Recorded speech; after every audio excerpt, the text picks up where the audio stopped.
And I think that's one of the keys is I was never overly thinking about what was next.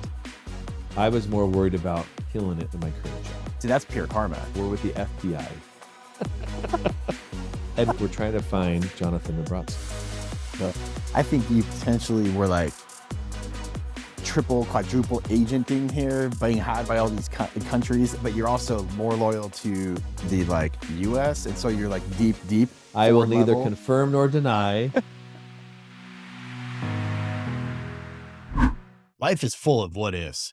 So what if you try something new when it comes to dating? Talkify is the new way to meet other serious singles. Right now, Talkify is offering our listeners 20% off when you become a client at Talkify.com/successfactor. Hello, friends. My name's Trent Christensen, the host of The Success Factor. I had the opportunity recently to go and interview Jonathan Nabrotzky, or Johnny as I call him, and a lot of his friends call him. He is one of the most profound individuals that I've ever interviewed. He's very humble, charismatic, loving, kind, compassionate, and super knowledgeable and experienced. He has spent most of his years working his way up to the executive level at HSBC and has lived in some of the most interesting locations all over Asia and Middle East. He had some stories that just blew me away with his family and kids and, harm's way with missiles coming in to where his family was. They had evacuation plans and it was crazy stuff. This interview really taught me the importance of using your experiences and your opportunities to really touch others and provide the wisdom and the experience and the capacity to potentially expand someone's perspectives in life like Johnny does. He has founded the Global Leader Group, an organization that is helping many executives or individuals throughout the world who are looking to have increased coaching or sales skills, or even overall general leadership or optimization of processes. Very fascinating interview. Above all, Johnny is an inspiring person and a loving human being. So I hope you enjoy this episode with Johnny Nabrotzky. Johnny, it's so good to see you, man. You too. It's been like, what, 16 years since I last saw you? 16, 17 years. It's been a while. Yeah, it's amazing We've kept in touch. I've watched you on LinkedIn and seen all the stuff you've been doing lately and excited to be part of Success Factors. It's amazing. You were studying to become a biblical, now correct me if I'm wrong, but it was like a biblical scholar? Yeah, Middle Eastern Studies. I have a degree in Middle Eastern Studies. Okay. Lived in Jerusalem with my wife and our oldest daughter, who was 18 months at the time. We have 6 children now, but she was there with us, and I was going to be this Hebrew professor and was going down that path, and we loved it and ended up in banking. Yeah, I was going to ask, and how did global you leadership? How did you change this? Well, a lot of times, the way I look at it is I didn't change anything. I just was trying to feel my way through what felt right. Mm-hmm. And doors open up and things happen. So like I was telling one of my children about schooling, I don't think it matters as much what you study. What matters is that you learn how to think and then follow the path, and one door closes, another one opens, and you kind of go there. So I grew up in California. That's where we first met. Yeah. And came to Utah, studied at Brigham Young University, met my wife, and was going to be a Hebrew professor. I first was international relations. So I wanted to be the ambassador to Israel. That was actually the thinking. So when we were married a few years, we had our first child. She was about 18 months. We moved to Jerusalem, studied at the Hebrew University, and I just loved it and so much. I loved being international. I loved the experience. On the way back, we actually stopped off at Oxford University and applied for Oxford. We were applying to the Oxford Center for Hebrew and Jewish Studies out at Yarnton Manor, this incredible old 15th century manor that was part of Christ Church College at Oxford, and was going that route, came back. And while I was in school, I just did sales. And I was good at it, and I loved it. Now, this is undergrad or grad at that time? Undergrad. Okay. So I just have a bachelor's degree. Okay. Don't have a master's, PhD. I was going for a master's, but that's when things kind of shifted. But we came back to BYU. I was finishing up my degree. I worked and sold furniture at a place called R.C. Willie. So I sold furniture to people, and and I was good at it and I loved it. And I saw that I was actually making what I would make as a tenured professor part-time selling, and said, if I wanted to have a big family, maybe this would be an easier life in some ways. So finished my degree, started a master's program at Hebrew College in just outside of Boston, and then just felt that I needed to do something different. So after I graduated, I became a financial advisor, did that for 3 years. Now, back to what you felt. What was it that you really felt that made you want to go make that change? Did you feel maybe or not as engaged or not as passionate, and you wanted to shift that? Or No, I still love it, but it just wasn't the path. And I think everyone's trying to feel their way through things. Whether you call it the spirit, whether you call it intuition, whether you call it whatever, that gut feeling, I just believe that you follow it and things will work out for the best. So I just felt like it was just this feeling that I felt peace about going a different path. And so I became a financial advisor when I graduated, did that for 3 years, really enjoyed it, learned a lot. But then a buddy of mine, one of my best friends, his name's Madison Parker, one of the best sales guys you'll ever meet. He was my trainer at one of my first jobs called Feature Films for Families, where we sold videos over the phone. And he was an incredible sales guy, and he was my coach and trainer. He trained me how to do it, and we've been like best friends ever. We go 2 or 3 times a month. What made him the best? What made him the greatest in your eyes? He is the most authentic person you'll talk to in sales. He's just energy, and he's so believable. He assumes everyone, like we had a saying, nobody says no on the phone. Yeah. Well, if I'm calling to sell you a family-friendly video of someone that referred you, why would you not do this? So that assumption, people gravitate to that confidence. Yeah. He was so confident, not arrogant, but confident. Right. And I just copied him. Like my first day, I just did what he did, and it worked. And so he was working for another company called My Mind's Eye. It was in the scrapbook industry. And they were looking for another salesperson. I came on and joined them, later became the director of sales. It was a great company. Went from like $4 to $8 million in revenue, small company, but just learned a ton. And then it was time to leave that. And at the time, one of my best friends, who actually I grew up with, Sean Brown, he was working for a company called Household and Beneficial Finance, owned by HSBC. Okay. Like a subsidiary, they right? bought it. They're part of HSBC Group. HSBC bought them in 2003. 2005, I had 2 brothers, Dave and Joe. Dave, my twin brother, and Joe, my little brother, that were both working for them as well. Okay, that's so cool. I left the scrapbook industry, and I had done mortgages in the past, and it was consumer lending. So I came and joined them and was hired to be a branch manager, but they had a policy where you had to do frontline sales first. Okay. So for I did how long? Like a year or 2? 1 year. So I did that for a year.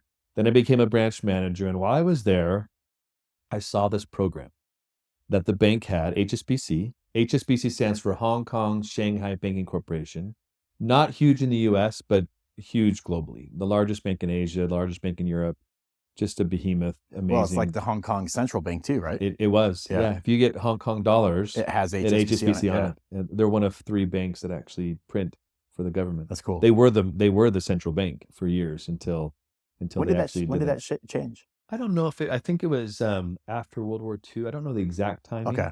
But there's some cool stories about the wars and everything that happened in Hong Kong with the bank. And a lot of history there. A lot of history. Yeah. Oh, it is. It's amazing. They still, to the day, if you just say I need to go to the bank, they'll take you to HSBC's headquarters. So the bank, you go to a taxi driver, take me to the bank, they go to HSBC.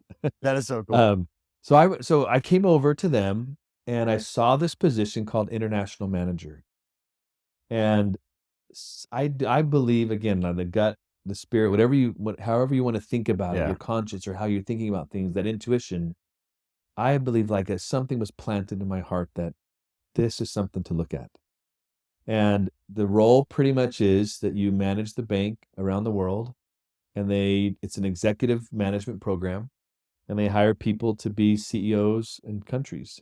And in the 155 years of the bank, it really is the core of it. It's getting away from that now. It's one of the reasons why I left after 15 years. But it's just an incredible program. And the contract says they can send you anywhere at any time to do anything.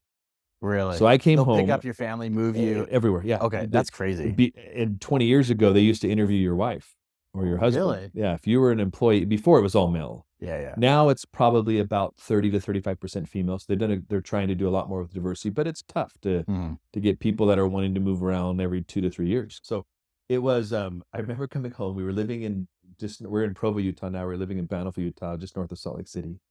And that's where I was working for the bank in their consumer lending branch. And I came home and I told Michelle about it. And she goes, how long would we go overseas? And I said, it's a career. You pretty much commit to go. And well, where do we get to go? They really choose for us. And how long do we stay? Well, you can stay 2 to 3 years, but they might call you and say, tomorrow you need to go to another country, because we were the firefighters of the bank. So Michelle's like, no, I don't think that's it. And it's kind of funny. She was dating a guy before we got married, a great guy, but he was a pilot. And she's like, I don't want to live around the world. So I was going to be this BYU history professor that was going to teach here locally in the city that she grew up in. So she was excited about that. Anyway, so time went on. 2 months down the road, I just kept being pulled back to it, thinking I needed to do something about this. So I remember I grabbed all the details, all the papers, came home, and we're sitting in our kitchen. I said to her, she was right by the dishwasher. I was right by the table. And I was explaining it to her, and I looked at her and I said, you felt it, didn't you? I could tell that she was feeling something. She goes, I don't want to talk about it. And so she said, all right, let's do it. So we applied. There was about 2,000 people that applied that year. They hired 19. So super competitive. Yeah. I got it because I was blessed. I'm not an idiot. I'm a smart guy, but I was working with geniuses. I was not the smartest strategic thinker. I'm a good people person and motivator, and it's like retail leader. You have great energy too. I'll do that. That's my happy space. I'm really good at that. I'm not the bank was looking for these. They were all geniuses. They're super smart people that were there. And so I just felt so fortunate. We got it. It was crazy application process. They flew me to Chicago. We had first you had to do the application. Then you had to do a psychometric test. Wow. Then you had to do a numeric and verbal reasoning test. You had to then be interviewed, and then you had the final assessment center, which was a 2-day assessment center. What happens in the final assessment? It was awesome, actually. Okay. So you show up out in like your bathing suit and like, kind of like, Miss America. It was, well, it's so funny because I then became, after I got the job, years later, I became one of the assessors. So I got to see a little bit more. Oh, interesting. Okay. You get there the first night, you have a dinner. They say you're not being assessed at the dinner. Of course, you're being assessed the whole time. Not technically, but your impressions, first impressions. Yeah. So I remember there was 11 of us being assessed. And I remember at the dinner, everyone was talking about themselves. And I was like, I felt like I was interviewing them as much as they were interviewing me.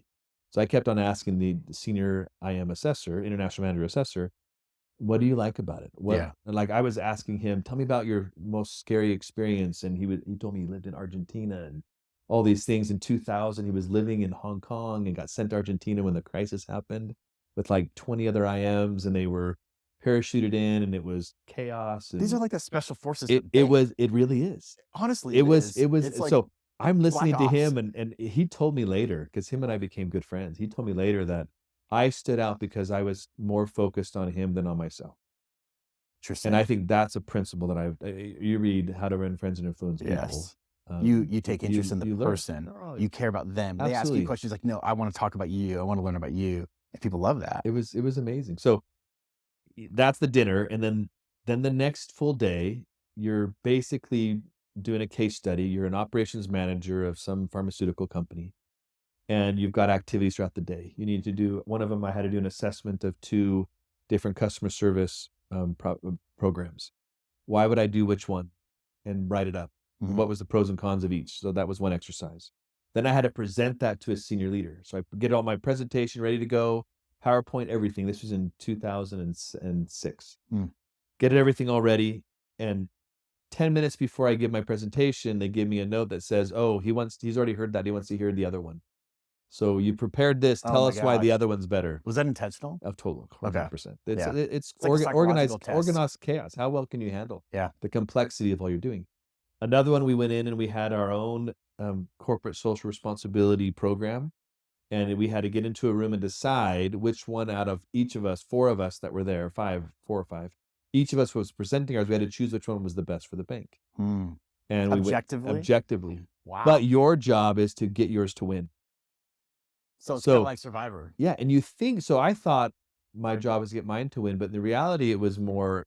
It didn't really matter if mine won. It mattered Yeah. how I interacted. Yeah. So we ended up getting it. Mine didn't win.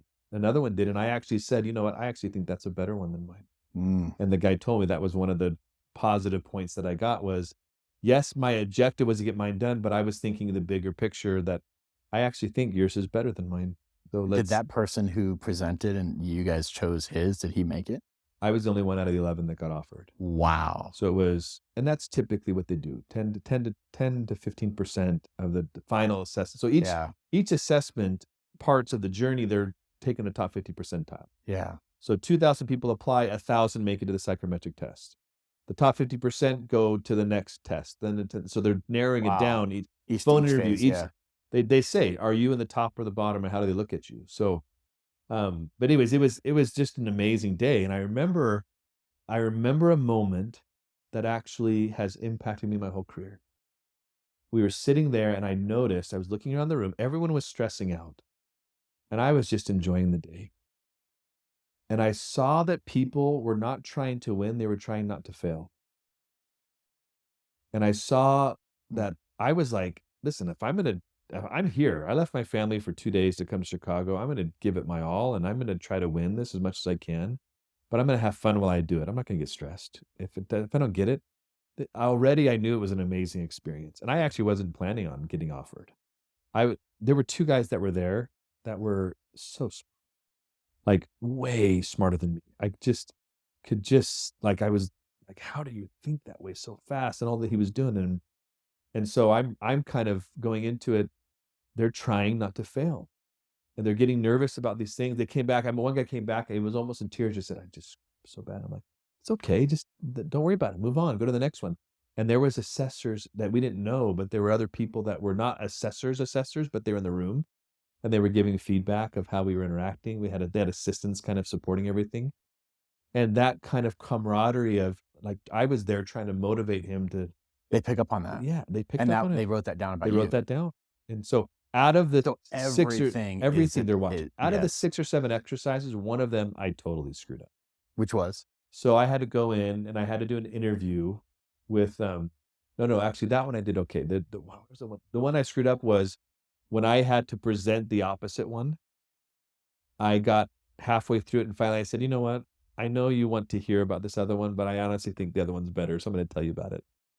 And I got dinged by that because I didn't do what they asked. I did what I thought. But I thought that was the better of the 2. So that's what I got dinged. Call. Yeah. I mean, ultimately it was one of the things. So the one that I was struck, I barely didn't pass was, I had one part where I had to go in. There was a project we were doing. It was being delayed, and I had to go in and talk to a colleague to understand why was it being delayed. I kept trying. I wasn't getting anywhere, and finally, it was like a 15-minute thing. First 10 minutes, I got nowhere, and come to find out, his job was to only answer open-ended questions. Oh no. He couldn't answer open-ended. He had to answer only closed-ended questions. So yes or no? Because I had to get specific and ask the right question. That was the exercise. So I started asking all these things, and finally I said something about what about the competitive landscape? And then I saw him look at his notes and give me a direct answer. So I'm like, oh, I need to dive in. So I said, tell me about the balance sheet. Tell me about the P&L of this project, or tell me about cost efficiency or the cost to benefit ratio. All these different things we were going through. And he just, in 5 minutes, gave me 9 out of the 10 things I was supposed to ask. Interesting. And so it was just kind of learning different things. But I walked away from that experience just thinking, you know what, I probably didn't make it, but it was amazing. And I had a great time. 2 weeks later, they called my manager, brought me into the office and said, you got it. Wow. And then they said, how did you feel when you heard that? I felt great because I felt peace about it. But I was actually surprised. Wow. I was like humbled because it's 19 out of 2,000 people. Yeah. how in the world did I get that? Why did I get that? Johnny, there's some parallels that I want to draw here, because I joked about how this role, the IM, the international manager role for the bank, came across more of like special forces, right?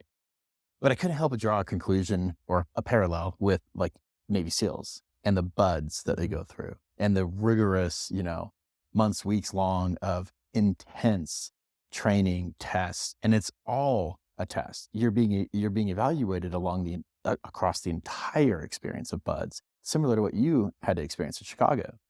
But it's not. There's completely different industries, military versus banking.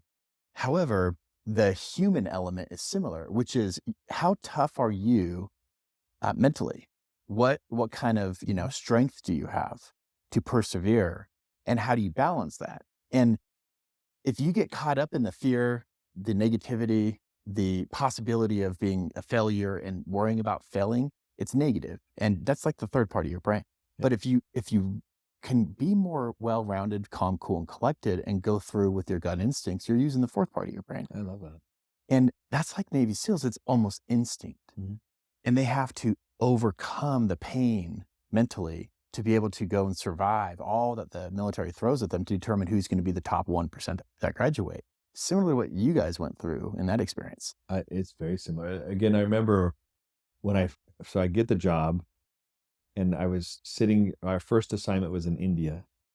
So I actually had to go for 2 months. That was actually one of the hardest things. To be away from my family. At that point, we had 4 children. So our oldest was about 8 and a half. Our youngest was 12, 14 months. And I had to leave my wife with 4 kids for 2 months, go to London and learn this program that was all development. And I remember they said to us, there was about 80 people on this program in a place called Bricket Wood, just north of London, right by St. Albans. Beautiful campus. Wake up every morning to just green and trees, and it's just, it was a great environment. Really, really enjoyed learning and lots of walking time by myself and thinking, and it was just fantastic. But they said, you're going to go into a country and you're already going to be the people have a chip on their shoulder about you as an international manager, because you're coming into these positions that local people, local talent wants to get at, but they know an IM is always going to come in and get it. And you're going to come in for 2 years, 18 months, and then you're going to leave. And you're more expensive than the local talent by a lot, because they're covering your housing, they're covering your schooling for your kids, they're giving you travel allowance, they're doing net of tax. So they're doing all these packages. The expat package is very attractive. You're 2 to 3 times minimum more expensive than local talent. It's like consultants. It is. Like going to the Big Four and hiring a partner to come in and advise in a certain You're paying them $4,000 for a day or $8,000 for a day to come in. You're like, what? I had employees that were $15,000, $20,000 a month, and a consultant would come in, and within a few days they're more than that. So you had to have this ability to have a thick skin, to not let it bother you, but to be professional, to be the culture champions of the bank. And you go around and they can call you. And I had friends, it never happened to us. We always pretty much did our posting assignments at full time. There weren't as many crises in the time, because I joined the program in 2007. So as my first post, I was going through the financial crisis in India, my first posting. How hard was that for you? I mean, because it was a difficult time for everyone, but part of it was I was just disconnected from it, because India wasn't really impacted as much. Okay. I mean, it was a Western housing crisis that led down. There were ramifications that later impacted, but I had a job. I wasn't worried about losing my job. I recently did a LinkedIn video and TikTok video that talks about the 5 secrets of success that helped me. And one of them is make your job bigger than your job description. So in that first assignment in India, we showed up, and it was magical place. Actually, we loved it. I remember landing. We landed. We had our driver pick us up. Everyone has a driver there. So when you say you have Yeah. your driver, it's like, oh, you had a driver. Everyone had a driver. Yeah. $150 a month to have a full-time driver. So it's Well, you also have cook and cleaner. $100 a month to have a live-in maid. So it's like they're not expensive. very, very affordable. Yeah. It's two different economies. But we show up, our driver picks us up. Most importantly, I just want to illustrate, in that culture and in that country, that is typical. Yeah. It is not like you are living as a wealthy person there. Correct. It is actually expected. All of my colleagues, all local Indian Yeah. colleagues, there were only 9 international managers in the whole country. So they didn't give a lot of visas to international managers to come into India. It was because there's great talent there locally. There is, yeah. But all of them had drivers. Very common Because in that culture. again, $100. It's everyone 150. It's cheaper to buy the car. Yeah. And there's no parking, and so that's the only way you can make it kind of work. Yeah. Not some of them would, not everyone did, but the senior managers would. A lot local senior managers. A lot of people would just take the public transportation. Got it. Okay. They would take the trains in and taxis and everything.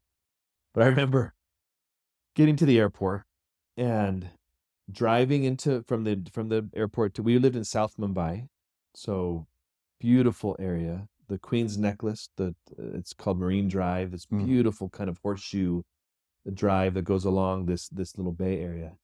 And we're driving, and I looked out to the window, and there's an elephant in the middle of the city walking next to us. Wow. And it was just like, we are not in Kansas anymore. Wow. And if you look at the globe and look from the North Pole and look down, and you put one finger on Salt Lake City, one finger on Mumbai, it's 12 and a half hours different times. It's the exact opposite side of the world. A little bit further south, but exact opposite. So we got there, and we just had this amazing experience. The kids were young and adventurous, and what I loved about it was our time was ours. I worked long hours. That was the hard part. I'd get into the office around 7 to 7:30. I'd leave the office 8:30 minimum, sometimes 9. So how did that impact your family then? I mean, it was hard, but yet weekends were us. Okay. We went to church every Sunday, but it was like an hour and a half away. We had to drive an hour and a half in the morning, and then on monsoon season, it was 4 hours to get home. So we would be gone all day on Sunday just doing church. Wow. And that's commitment. It was amazing. Yeah. But what was so cool about it was, yes, I was working long hours, but I also had 30 days off a year. Plus I had an extra 9 days because it was a hardship country. They gave us an allowance for travel, for R&R, rest and relaxation, where we only got reimbursed if we spent it. So we went to Israel. We went down to almost every part of the major cities inside of India and got to see it all. It was just incredible. That's awesome. But it was a total of 2 years, right? We were there 18 months. 18 months. So you probably saw a lot in those 18 months. We saw everything. Like we went to Taj Mahal twice. We went to, Michelle is amazing at planning trips. So we did a trip where we went down to the south of India, to Kerala, and the kids got to see how they harvest rice, and they got to go to a care plant where they take the hair off of a coconut and make string and ropes and dye it. We got to go to that and see that. Wow. And she like planned all these things, and we were in the backwaters of Kerala, and we had that's cool. Here's a cool story. So we were down in a place called Thekady, which is a hill station. So hill station is a resort or a community on top of a hill. We went to this beautiful resort, and I'm going to give you guys a secret. This is how you travel to India. Okay. We go to this resort, and it's cheap. Like you stay in a 5-star hotel. It was like $150 a night, like very affordable to stay in nice places. And we would always get kind of the basic rooms, but we would always say to them, tell us your best room. And like, show us the suites. And I go, how much is this? And they would say, it's like, if it's 150, it was $500 a night. I said, I'll give you an extra $50 if we can stay there. Not as a bribe, but we'll pay it to the hotel. And they would say, almost always they say, okay. So we would get upgraded because it was vacant. It wasn't being used. So we got upgraded to these. Let me get this straight. You're paying the $150 for your room. Well, I'll pay $150 plus $50. But so now it's $200 for a $500 room. So we went to Jaipur. This was the day after the Mumbai attacks. Wow. So if you remember the Mumbai attacks of October, November of 2008, and my dad and my brother happened to be visiting us at the time, When it happened. when it happened. They had just come back from Goa, which is a kind of a paradise resort place. That's where it happened, right? No, that was down south, about an hour and a Okay. half south of where we were. Maybe by flying, but maybe 4-hour drive. And they took a train there to get back. They just got back.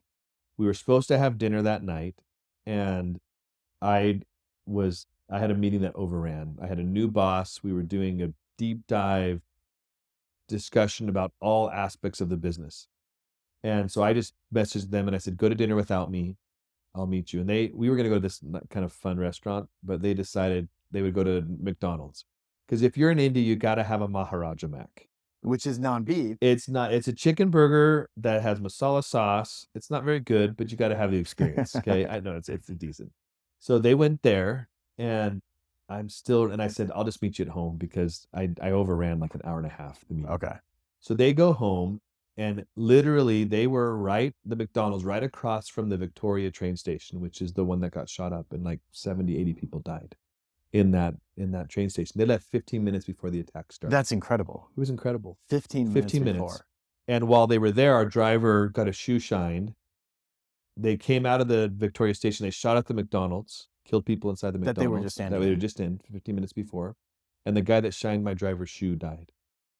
Wow. My driver took them home, it's about a 15-minute drive, came back and got me 20 minutes after it started. So this is 5 minutes into when the attack was happening, picked me up at where my office was. We were on a one-way road that went away from the station. I drove by the station every day coming into the office.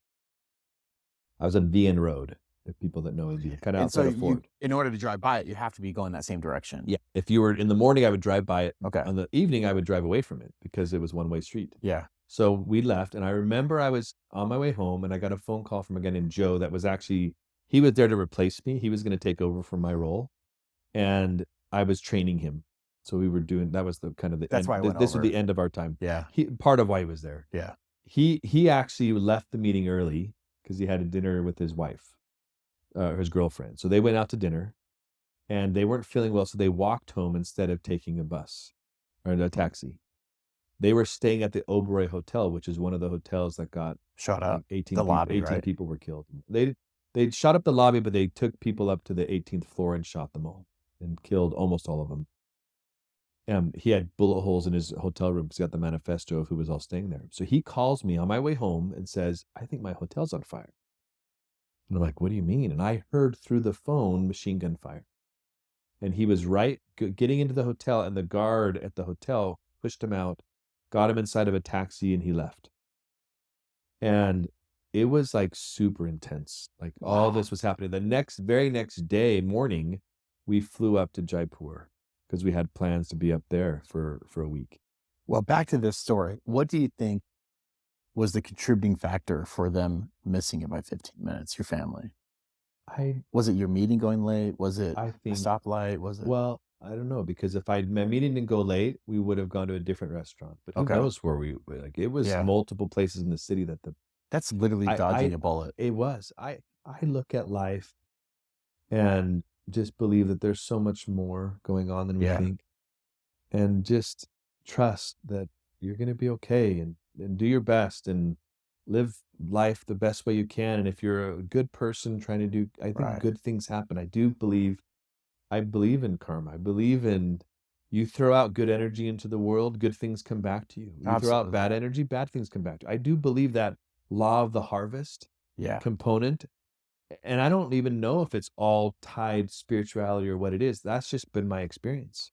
It's been mine too. And so many people I've interviewed have said the same thing. What you focus on grows. Mhm. You can focus on negativity and it will grow. You can focus on positivity and that will grow. And it is whatever you focus on that becomes who you are, becomes your experience.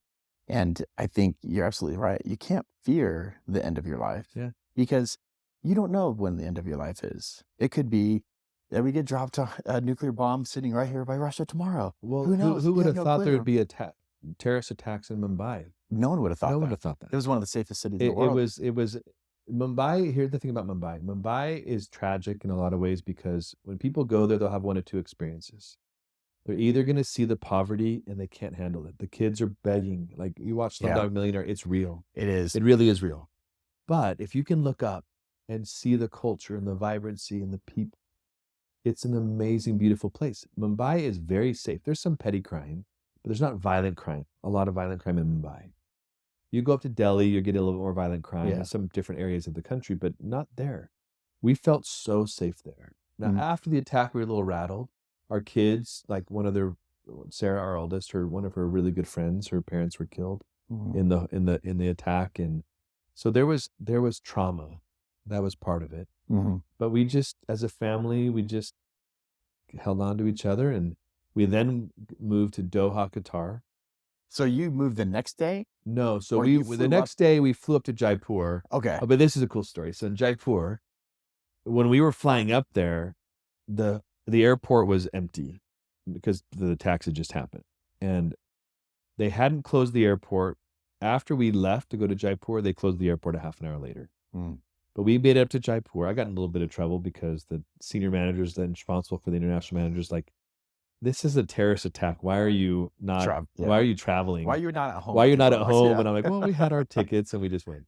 So we just went. But we get up to this place. We were staying at the Jai Palace, which is in Jaipur, which if you ever go to, it's one of my favorite cities of the world. It's an incredible place.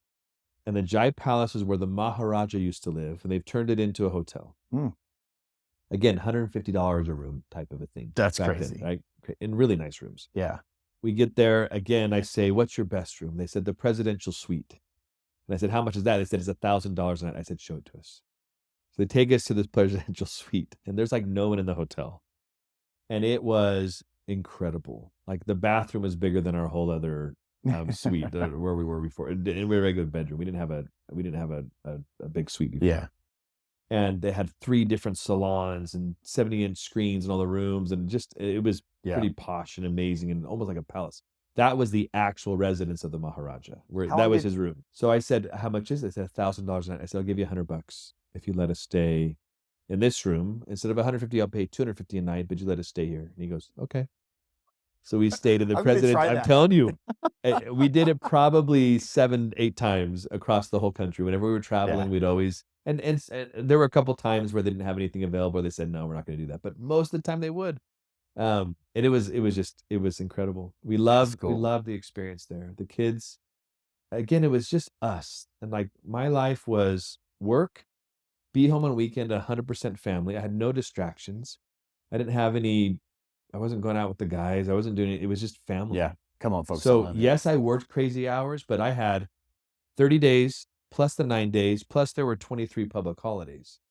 So 3 months out of the year, I had a lot of time off. So we were during the week, it was really busy. Yeah. Right. But it was just amazing. I mean, it all balances out. Yeah. I mean, it does. And it's hard. That's always one of the biggest challenges as living internationally and all, even now. How do you find balance in your life? How do you find a way to do all the things that you need to do? There's a guy named David Bednar that's one of the leaders of the church that I belong to, and he has this incredible little video that I saw that he says balance is a myth. Don't worry about balance. Worry about prioritization. Worry about when you're focused in the moment on what you're doing. Live in the now. Don't worry about everything else. And that's something that I've also tried to, I can compartmentalize like the best of them. I can have a horrible thing happen, and the next conversation, nobody would know that I had something. I'd move it to the side. I can't do anything about that right now. Have you always been able to do that? I had an experience that led it to it. So Michelle, this amazing woman that I was fortunate enough to, I'm a pretty good salesperson. Are you having a hard time meeting great people to date? Why do you keep trying the same thing over and over again? Isn't it time to say goodbye to swiping and bring back the human touch of dating with Talkify? See, Talkify is the country's #1 modern matchmaking service that is designed to help you achieve relationship success. Here's how it works. So the Talkify matchmakers meet with you to learn about what you're looking for in a partner, what your priorities are. And then they get a profile based upon all those conversations. And then they help you identify potential date candidates within their network that are best suited for you. And then they figure out which ones are the top 3 and pitch you. And then you choose one and you go on a date. Right now, Talkify is offering our listeners a 20% off discount when you become a client at talkify.com/success factor. So that's TAWKIFY.com/success factor for a 20% off discount when you become a client. I had to sell her, like, I had to do some selling job to get her to marry me. She's that amazing. Like, she was taking a step down. And when she is pregnant, she has a thing called hyperemesis gravidarum, where the body treats the baby as if it's an infection. Really? So Was she it gets one so pregnancy or sick, all of them? of them, except for the Wow. last one. Okay. But all of them, because we finally got some steroids that she could take that made it so she didn't get as sick. Yeah. With Lindsay, our youngest, who's 7 now. And so she gets so sick, and she decided, and I said, you decide how many kids we're going to have, because you're the one that has to go through this. I almost lost her with our first one. She went into shock, her veins collapsed. She was so sick, hospitalized. I mean, just really, she'll go 3 months without eating hardly anything. And when we lived in Jerusalem with Sarah, she was pregnant with Austin. She got down to like 78 pounds. That's critical. She was weight. so sick. She's a little thing. She's 5'1", so she's normally 95 pounds, but still, you're supposed to gain weight when you're pregnant. So Yeah. she was losing all this weight. So I remember I had a great leader. His name is Justin Call. I was at Feature Films for Families, and I was working there. And I came in one day, and Michelle was so sick at home, and it just impacted me. I wasn't doing well. I was struggling that day, and Justin took me to his office and says, "What's going on?" And I explained that Michelle was so sick, and it's just hard. Yeah. And he says, "I give you permission that while you're here at work, you don't need to worry about her, because there's nothing you can do about it. Let this be your escape. Now, when you go home or on break, you better call her, make sure she's okay, and take care of her. But when you're at work, don't spend any time thinking about it, because you can't do anything about it." And I don't know why, but something just clicked in my brain. And from that moment on, I was able to put everything in boxes, put it off to the side. If I can't affect it, like I tell my kids all the time, control the controllable. That's a great principle for any business. Control the controllable. Controllable. And whatever you can't control, forget about it. Yeah. One of my best friends is a meth addict, and he just grew up with this amazing human being. But this is what I learned: people that are drug addicts are great people that just got into some bad decisions. Yeah. He's a great human being, but still, he'll always live with this because he's always had a battle with this. Right. So I was his Al-Anon supporter. I've been to probably 60 AA meetings with him. Wow. And one thing I love about AA is a prayer that they say. Non-denominational, very much just AA is such a beautiful group. The 12-step program I believe in, it really works. And one of the prayer is, it says, "God, give me the strength to change the things I can, the courage to accept the things I can't change, and the wisdom to know the difference." So where do you spend your time? Spend your time on the things you can control. Control the controllable. Control the controllable. And so know what you can control. And know what you can control. That's and if you can't, let it go. There's nothing you can do about it. Right. Don't worry about it. So I have this wife that's home super sick. I couldn't do anything about it. So at work, I escaped it. That's a great trait. It was, I've made probably 6 or 7 posts over the years about Justin Call, that this guy taught me this. I don't even know. Has he reached out to you and said thanks? Yeah, he'll every time I do, he goes, "Oh, thanks again," and he goes, I don't even remember even that conversation, but I'm like, "You were brilliant. It worked." But that's the thing. That's also why when I look at what I do now, leadership, the power you have as a leader to impact someone's life. I knew the first time I was a branch manager in Feature Films, I was sent out to Beaverton, Oregon, to run our little branch out there. I failed miserably at it, but I learned. I planted my flag. I loved inspiring people, motivating people, and trying to figure things out. I knew that's where I wanted to go. That's one of the main drivers of why I went away from teaching. Interesting. I wanted to lead. I wanted to inspire people. Okay, so another question. You went to Qatar, and now you went to a few other countries. Was it all in this IM role? All in the IM role. Well, Jerusalem was when I was a student. So I was studying there. Yeah, we're past that. So we did India for 18 months, Doha for 18 months, head of sales and service. Then we moved to Beirut. Now that's an interesting story. Beirut? What year was this? Beirut, Lebanon.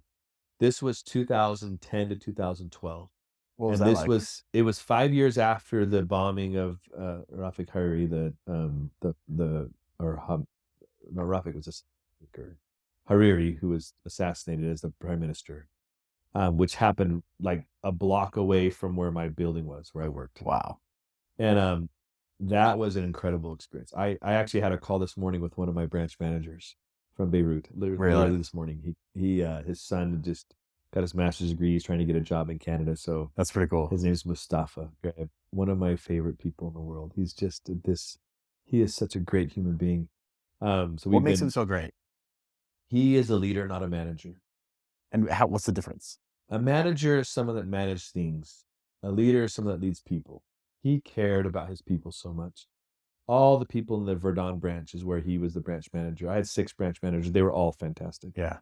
He was, but everyone loved him, and he loved everyone. He was just such a good human being and a great values, but he cared about his people. He would do anything for his employees. That's cool. And so I mean, Beirut's an interesting place. You had the civil war there from 74 to like 93. And we had employees that were so dedicated. I have an employee that had bullet wounds that when he went to go exchange the cash at an ATM, he got shot. With a bullet wound, he still got the cash, carried it to the bank, and then went to the hospital. That's how amazing these people are. The resilience of the people of Beirut. And right now it's so tragic what's happening there. It's so hard, economic, politically, and just it's in ruins. It's a tough thing, but the people are so resilient. And when we got to Beirut, first of all, the process to get there, I was in Doha. My boss in Doha had been the head of the business in Beirut, and that was the role they wanted me to apply for. Wow. His name was Tony Graham. Great guy. Really still good for us this day. I think he's in Minnesota now. He when they knew about this, he said, "Oh, you got to apply for it." I asked Michelle, I said, "What do you think?" She goes, "100%, let's do it." And that's who she is. She's like, people would think Beirut, Lebanon, like, yeah, isn't that where bombs are every day? Yeah. So we applied and we got in.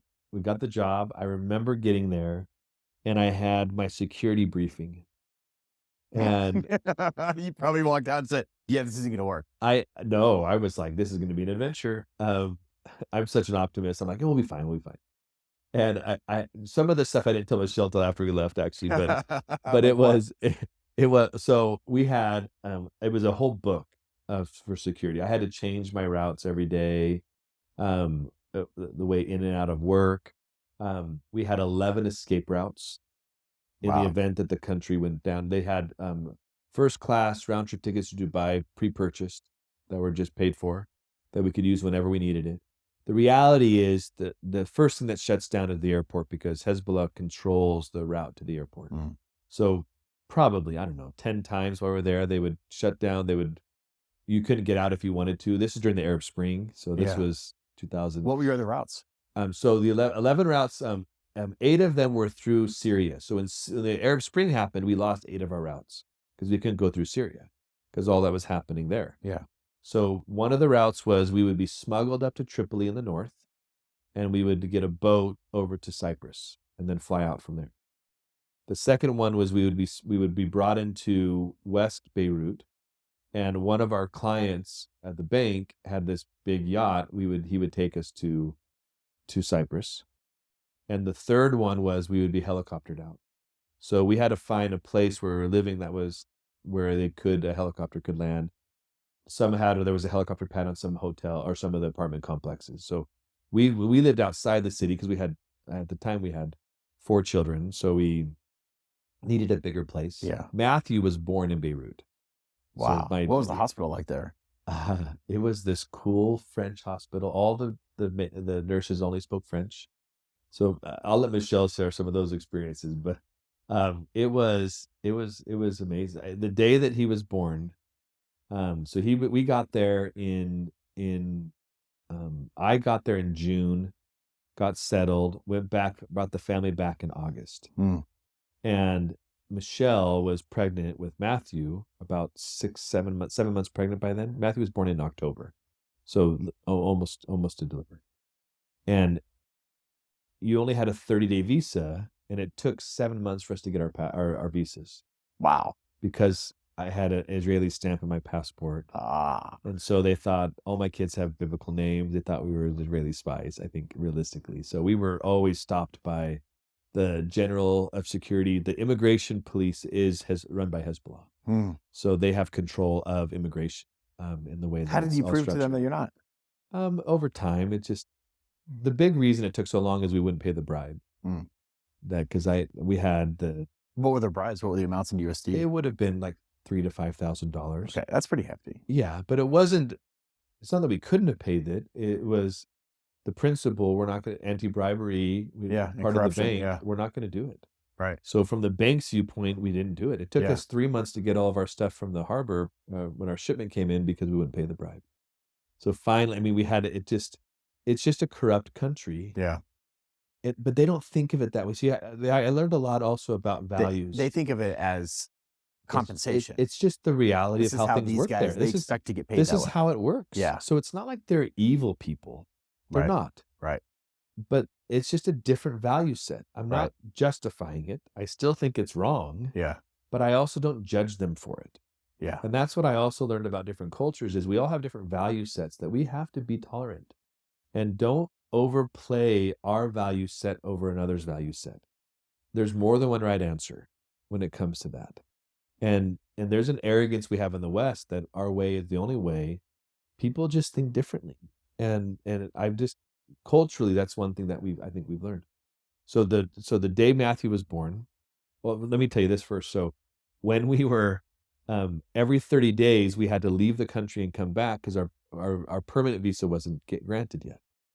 So we went to, they took us to Cyprus. Okay. And so the bank, I got a vacation to go for the weekend of Cyprus, come back in and get another 30 days. It was pretty awesome, but it was tough during those 7 months to get there.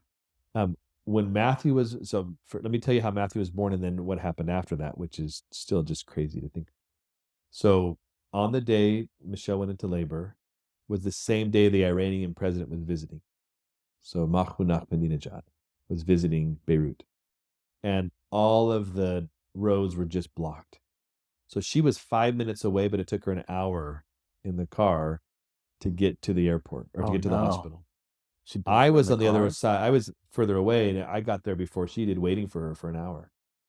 She was in labor, but it wasn't heavy labor. We finally got her in. We were going to name him Mahmoud Ahmadinejad Nabrotzky. You would definitely be stopped by. We realized he would, well, we still get stopped. We went back to Israel actually in 2019, and I got interrogated for 2 hours because my son it was born in Beirut. So like, why was you just born in Beirut? So we're still on the watch list, but it would have been worse if we did that. So we did Mahmoud, we'll do Matthew instead. So we named him Matthew. And after he was born, we didn't have his passport yet, and our 30 days was running out. Yeah. Because again, it took all this time. They said, you need to leave and leave your son here. Our 2-week-old son. That's impossible. And we're like, no, we're not going to do that. Because I don't have a guarantee. Who would watch him? We would have members of our church members that would have done it. But still, like no mom is going to leave their 2-week-old. Well, especially if you're nursing. 100%. There's no way. So I had to I finally talked to one of the generals of General Security. They're all military based. And I said, listen, be reasonable. And we had friends, we had lots of people talking. They finally gave us an extension. So they took our passports while they were processing our visas. So in Beirut, for 6 months, we didn't have passports. Wow. We had a travel document. You had no visa for 6 months. No passport. No passport for 6 months. And you were stuck there. You couldn't go anywhere. Couldn't go anywhere. So what'd you do? Couldn't leave the country. We made the best of it. We just went out. We loved it. I mean, luckily that was before the Arab Spring. Yeah. So our first 18 months was peaceful and wonderful. Although when we first there were 4 bombings went off while we were there. Oh my gosh. So that's crazy, man. Our first one was, this is also where you throw out goodness and goodness comes back to you. Yeah. So we were staying in a Radisson hotel, which was fine, like while we were waiting to find for the first month until we found a permanent place to live and all that. And we were staying there, and it was two adjoining rooms, but it was just hotel rooms. It wasn't fancy, but it was totally fine. Yeah. I went to Phoenicia Hotel, which is the big intercontinental right next door. Gorgeous hotel. One of the iconic hotels in the Middle East. Just beautiful. If you ever Yeah. get a chance to go to Beirut, go to the Phoenicia. Okay. Wow. It's amazing. And one of the best steaks I've ever had in my life was actually at the Phoenicia Hotel. So the bank had some connections with the guy that's the head of sales of the hotel, and he said, "Hey, can you they asked me to go and do a training of sales for all of his people." Hmm. So I just went and did it just as a friend. Like I wasn't charging them. We just helped them out. Now, these people being like what? Employees of the hotel. Okay. So the hospitality. To try to help them get their How skills do up. they Yeah. think about sales? How Yeah. can we help them think about Okay. it? And it was a really cool guy. I don't remember how I met him. I think his name is George. He was from Europe. Really cool guy. Yeah. We had a great talk. And then we kind of said, "Hey, is there any way that we could get a deal to move over?" The Radisson we were ending our time there. We needed another week before we could move into we moved into our place, but the AC stopped working and there was no water. Oh, wow. So That's a deal we breaker. needed to go. So we needed to go to another hotel for a week. So I went to George and said, "Hey, what can we do?" And he goes, "What were you paying at the Radisson?" I said, like $200 a night per room. And he goes, I'll give you the same. Come to the hotel. We'll get you set up." Mm. So we go to the hotel, and I say, "Yeah, I've got a reservation we're going to be here for a week." And she looks at me, she says, "You must know people." I said, "Why?" She goes, "You're getting our best suite at $400 a night because we were going to do 2 adjoining rooms. Yeah. It was normally like $1,200 a night. Holy cow, man. And we got this incredible suite, and there was like food and dates and all these things that he had for us. And it was just because I had no expectation of that, Right. but it was just because I helped him that he gave me this back. And it didn't, I mean, they didn't have it rented, so it wasn't like they Yeah. were out money. So some people would actually listening to that think, all right, well, is that bribery? No, because I was still paying Yeah. for it. And it was after the fact. It was too. after, and I had no It wasn't expectation. of that. negotiated as It was terms. I didn't even have it any. I wouldn't have gone to the Phoenicia Hotel if we didn't have the air conditioning It's problem. true. So True. this was like no One off. anything no at all, chance and it was bribery, like yeah. I just said, "Hey, can we? What deal can we get there?" Yeah, it was yeah. more like let's stay there. Yeah. And their regular rooms were like $300 a night. Got it. So and the bank would have approved that. Yeah, yeah. But I said, rather than Radisson, can we stay there? And so Yeah. it was, but he upgraded us, and that was no expectation. That's really good. See, that's pure karma. It was that's amazing. goodness It going was around. goodness going Yeah. around. Yeah. I didn't ask for it. I didn't expect it. When I even said to him, "We can't accept this." This isn't. That's too much. Why are you doing this Yeah, for it's us? too And he much. goes, "No," he goes, "It's no problem. It's not rented. We're not losing any money for you doing that." Wow. So it didn't impact him at all. That's in a pretty cool. negative. So yeah. and I said, "If you ever need another training session, I'm here for you." And I even did one more after that. So That's cool. just to help him out. So That's pretty cool. but so Beirut was amazing though. Why did you not leave after the first bombing? We were at the Phoenicia, and we heard a bomb go off, and it was a rocket propelled An grenade, RPG or something? went Okay. off. And it was about a mile away from us, but the window shook. Holy cow, man. And we were trying to figure out. We were looking on the news, trying to figure out what it was, and we couldn't see all the details of it. We found out the next day what it was. Wow. But you control the controllable. I can't. Yeah. If I were to worry about all the things that could happen, now we had to be cautious, and we Yeah. were smart. So we were careful with where we were. Austin, my son, who's in the military, he's at Army National Guard, amazing human being. He was always like, he was meant to be in the military. He was so like, he would go into a room and look at the escape routes, and he would know if something happens, this is where we're going to go. He literally he would assess every scenario because he's lived in Mumbai attacks and bombs in Beirut, and he was like an 8-year-old when we were in Lebanon. That's pretty interesting because that just shows the childhood that you have really kind of sets you up for what you're going to be in the future or what your passion and interest is. Because whether he knew it or not, he was thinking risk management. He was thinking, what's my plan B, C, and D? 100%. He just did it. Yeah, now he's going to use that as his profession. He will be amazing in his profession. Yeah, that's pretty because cool. of it. So we had a great time in Beirut. Amazing. How did your wife not? I mean, how did any of your family members not try to convince you to leave after the first bombing or second bombing? Well, I don't know if we talked too much about it back home. So the thing I didn't tell Michelle. Yeah, I asked you that So earlier. the one thing I didn't tell her was if we helicoptered out. I didn't tell her about all the It escape could routes. be I just shot told down. we were gonna have to go in 2 different helicopters because it Ooh, wasn't big enough for our whole family. she would have So not liked that. well, nobody would. I don't think any woman would Yeah. like that. So it was gonna be her, our oldest daughter, and Matthew, and then I would take the 3 middle boys, and we would fly out. Oh, So wow. I'm sure she was glad you didn't tell her and that. she yeah, she was actually I have a funny story. So my mother-in-law, she passed away about 4 years ago. Amazing lady. Love her so much. She we were visiting here. We would come home every summer.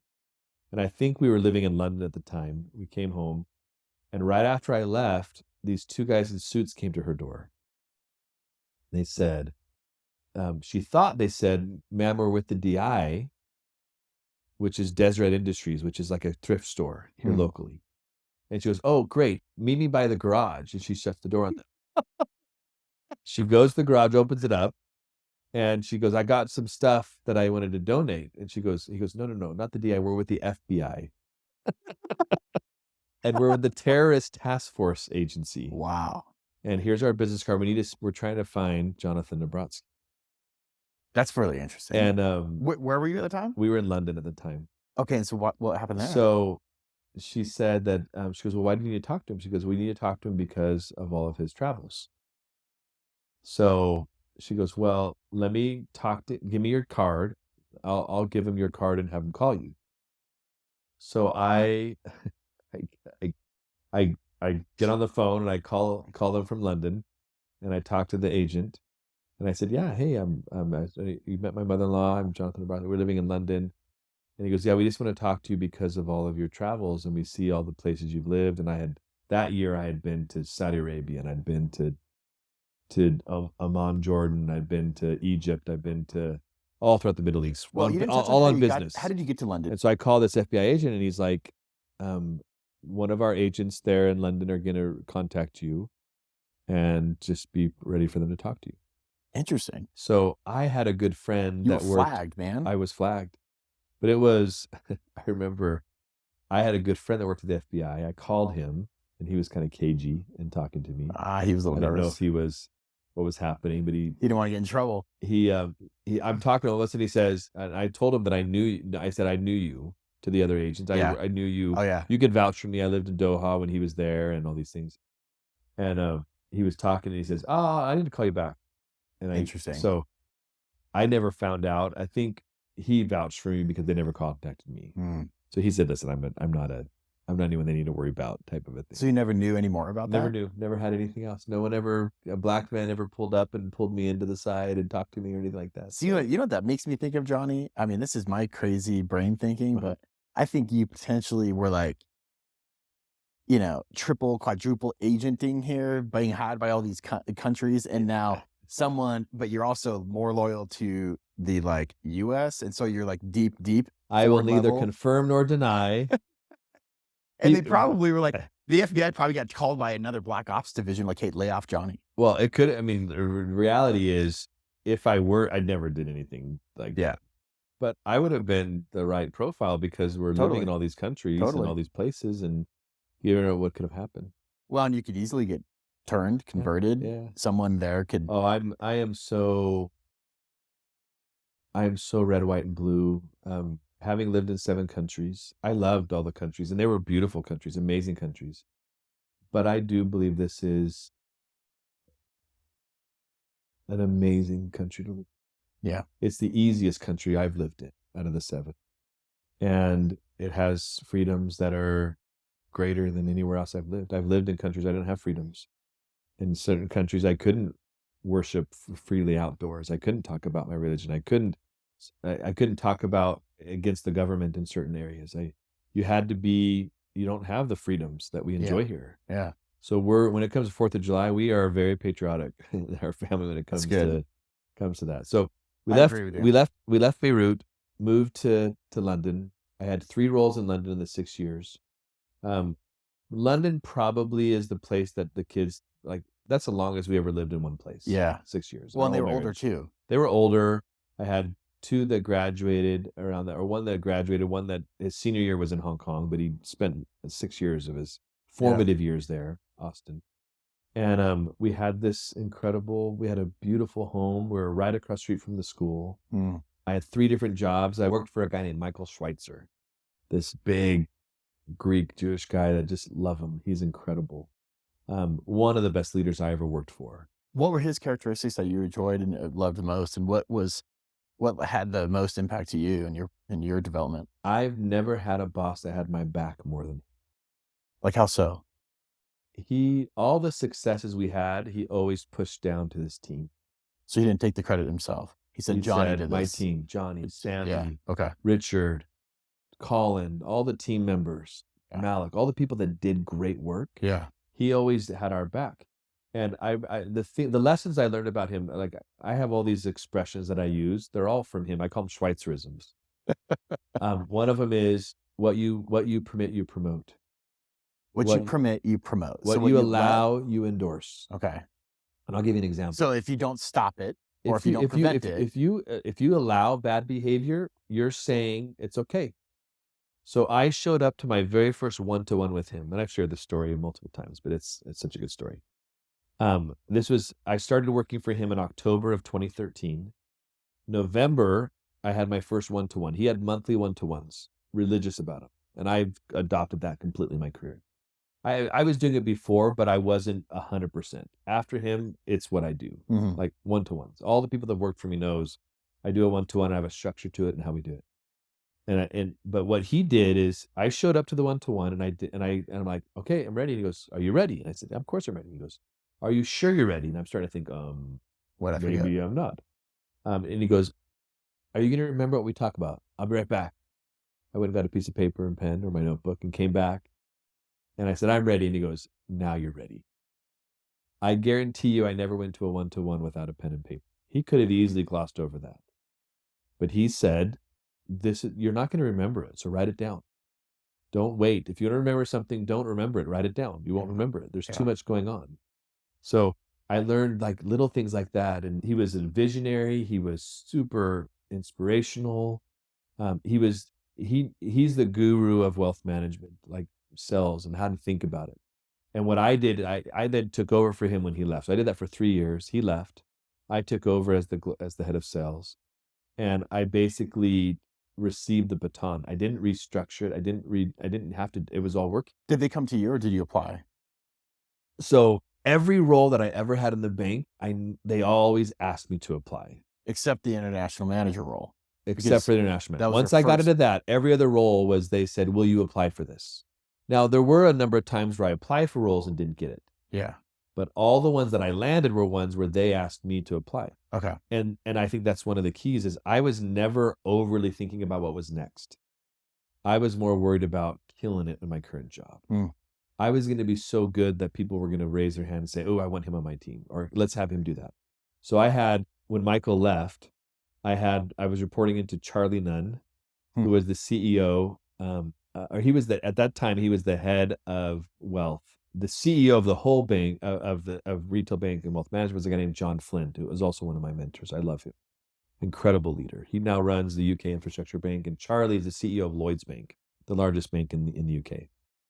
And Charlie and I had this conversation where Michael was leaving, and he said, I'm going to have, they had a Russell Reynolds come in to try to do a search to find Michael's replacement. And he said, I'm going to put you in the running. I'm going to compare, you're my only internal candidate I'm going to look at, but I'm going to compare you to all the external candidates and let you see what you can do. So we went through the process, and he said, you be the interim head until we get this sorted. It was about a 6 months process. So I just was the interim head running it as if I were the head. Yeah. And then at the end, after about 4 months, because it was in May, Michael left in December, 4 or 5 months. So in May, 5 months later, I remember I had this big global event that I had, which was we called it the Circle of Excellence, where I took the top 500 people from around the world to this incredible event where we recognize them and love them and support them. That's cool. And I'll I'll transition as I talk about Global Leader Group through that, because that's the driver of why I do what I do now. Two experiences I had that are just pivotal to why I do what I do. But we were in New York at the event, and Charlie had just done a people committee where he got the final sign off for me to be the head permanent. And he came and told me at that event, you got it, it's yours. And it was someone taking a chance on me, someone that was a sponsor and a mentor that did it. And Charlie he probably is and this is tough because I've worked for a lot of smart people. Yeah. Well, it sounds like it. I mean, but all these people you're mentioning, they're brilliant. They're in those positions for Brendan a reason. Cook, who was the head of the UK bank, he was out of this world, Mensa smart. Yeah. Brilliant mind. Charlie is probably the smartest single one, because Charlie was IQ through the roof, but he also had incredible EQ. I've never seen a manager that high. John Flint was also that way. Okay. But Charlie was so good at reading people, understanding the cues, and he was just incredible. I love him. I appreciate. He's a dear friend, and if he had called me and said, "I need your support on something," I would say, "You got it." How important is EQ in leadership? It depends on the role, and it depends on what you're doing, because I've seen some people that don't have good EQ, but be very effective in the short term because they're strategic, they're super smart. And like, if you have a transformation person that comes in, and I worked for a guy that was a bit of a bully, very bright though, and he turned a ship around and created a business that was amazing, but he didn't have good EQ. So tact, poise. He was a bully, little rough. He was to people, kind of like, I don't care, take it or leave it type thing. Okay, but he got results. So so the key is sustainable leadership. You have to have EQ. Yeah, and that's what I believe. I believe that results is not the end game. Like, one of our core values as a company right now is belonging matters. You're not going to create belonging if you're just bullying people and they're running scared. You get results, but it doesn't. And why you're the quality of people's life, they're going to be. They believe they're going to be more difficult with their family. They're not, because they've been beat up all day. Yeah, and they will leave too. And yes, yeah, and they'll leave. Attrition will go up. Yeah, they won't stay or go down. Yeah. So that you'll have attrition issues. You'll definitely will. So I think it's paramount. Yeah. And there's a different way to lead. Like, I believe that leadership it's a sacred responsibility. So this makes me want to get into what you're doing today, but we have to cover Hong Kong. Okay. So you left London and went to Hong Kong for what reason? So I was global head of sales for wealth when Michael left. Did that for 2 years, and then we did a restructure, and I then became I kept all the wealth. Yeah. But then I added retail. So I became the global head of the branch network. Okay. So when I was head of sales for wealth, I had about 11,000, 13,000 people. It fluctuated because I started with about 6,500 advisors, but we sold our business in Brazil. It ended up getting down to about 5,300 advisors, wealth advisors around the world. Okay. In 34 countries, but 20 priority markets.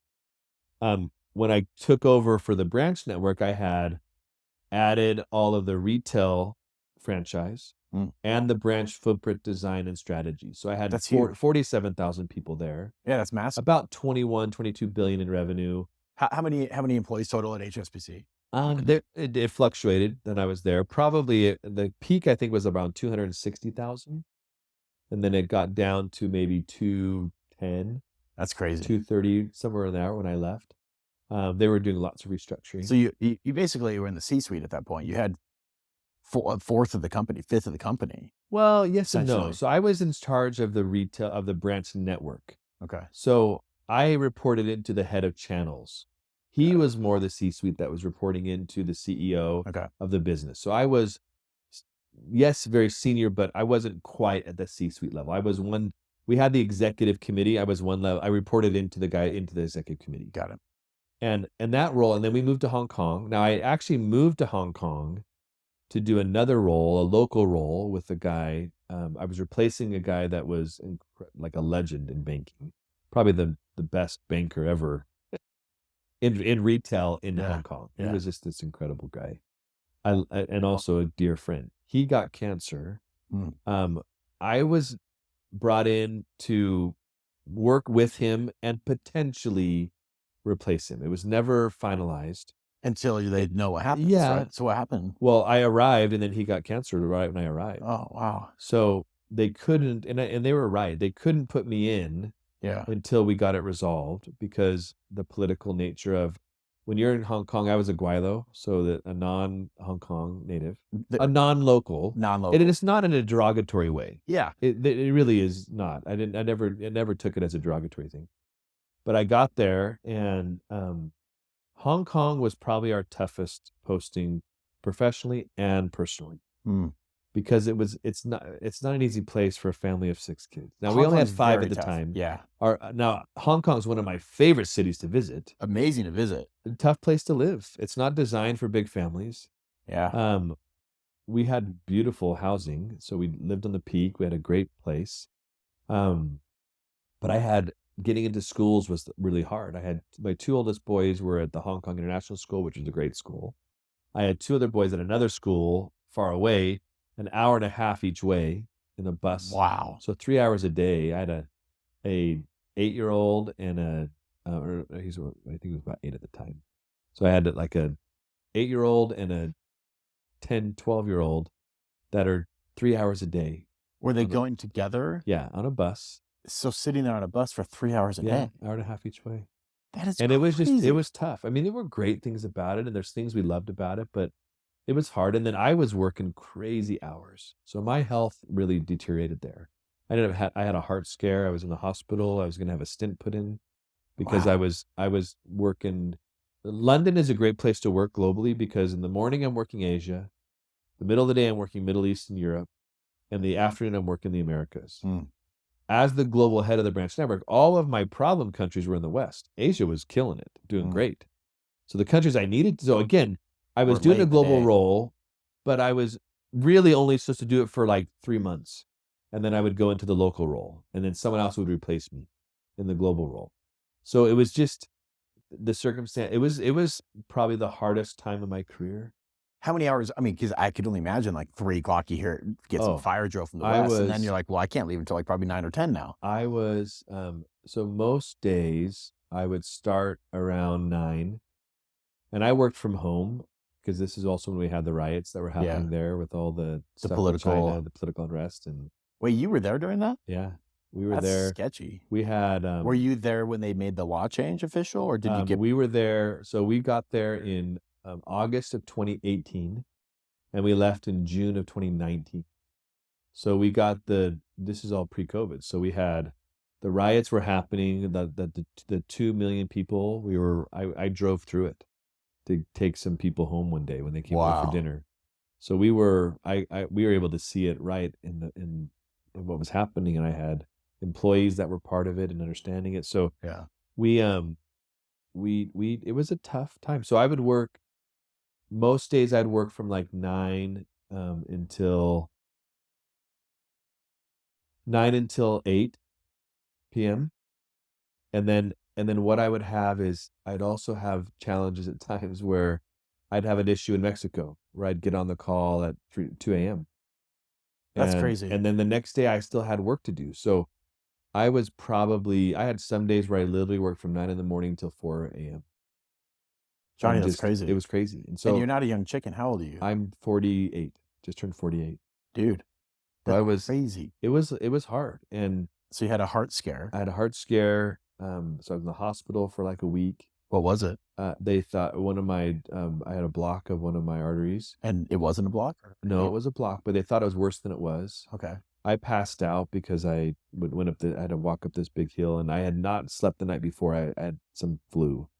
So it's pre-COVID, so it wasn't COVID, but I slept like an hour the night before. It was Sunday night. Monday morning, I had to walk up the hill to get to the bus that would take me down to the office. Yeah. And I got to it and I was lightheaded and then I just passed out. And so I woke up being put into a wheelchair at the hospital and they checked me out and it was a good eye opener to see it. And that's when we started. That was in February when that happened of 19. And we started to think, all right, what are we going to do? And so we decided we were gonna leave Hong Kong, and the bank was gonna bring us back to London, but then HR messed up, and they said I couldn't go back to London because there was tax issues and all these things because I wasn't gone for a full year. And I'm like, I'm a U.S. citizen, so I can't, like, they told me I had a $1 million tax liability. I'm like, I For what guarantee reason? you I'm not paying $1 million in taxes. Yeah, what for what They just messed up. I they kept on, miscalculated? well, I'm a U.S. citizen, so they thought I was paying Hong Kong rates of 15% versus 50% rates of taxes in the UK. I'm like, I'm a U.S. citizen. I'm paying global tax. So if I don't, the difference between the U.S. and Hong Kong, I'm paying that difference to the Yeah. U.S. every year. So they were wrong Okay. by the time. So we came back to the U.S. We were here for the summer. We didn't have it resolved yet, and so we just put the kids in school. In September, they finally said, "All right, you can go back to London." I'm like, "Well, my kids are already in school.